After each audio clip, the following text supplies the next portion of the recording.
August 1966. The phone was ringing. It had been eerily silent for the past 2 days. "Hello," I said. "Mr. Michael, there has been some trouble?" It was the Swami's voice, raspy, but concerned, warm, and paternal. I had met the Swami only a few months ago. There had been some trouble. "I read the article in the New York Times," he said.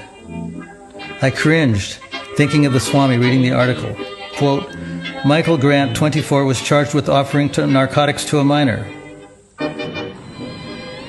A few hours later, I headed over to the Swami's new location on 2nd Avenue, about half an hour walk from my place in the Bowery. It was hot and muggy. The corner garbage cans overflowed.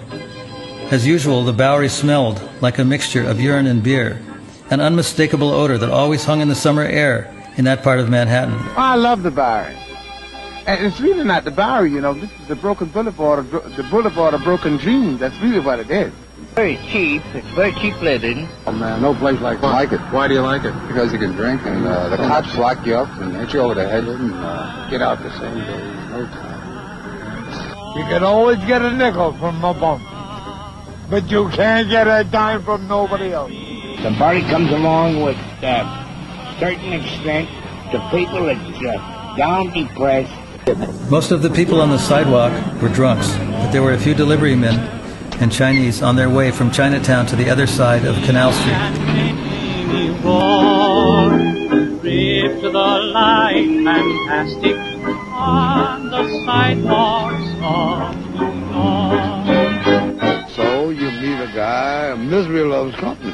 Yeah. And shake hands with misery. You can do what you want here in a Bowery. You're loafing around, what the hell, you don't know what to do with yourself. You go in there and drinking. I drank too much on this Bowery, and it's a bad luck. Yeah, I can't do it. You like it down here? No. The Bowery, it's no good. That's what I'm saying. No good. Well, the Bowery stinks. It's not good for anybody, really. Gangsters, you got murderers, you got everything down here. I'd gotten used to the non-stop rumble of cars and trucks along the Bowery.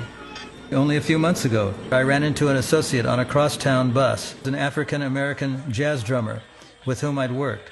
We exchanged news. "You know," said Mickey, "there's a Swami who's living at 94 Bowery. You really ought to check him out." "Really? 94 Bowery? That's just a few doors down from me." An Indian Swami living on the Bowery. It seemed totally incongruous to me.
There was a large black announcement board propped up in the front window of the small storefront I'd helped the Swami secure 6 weeks earlier. Inch-high, white letters stuck into the grooves on the board.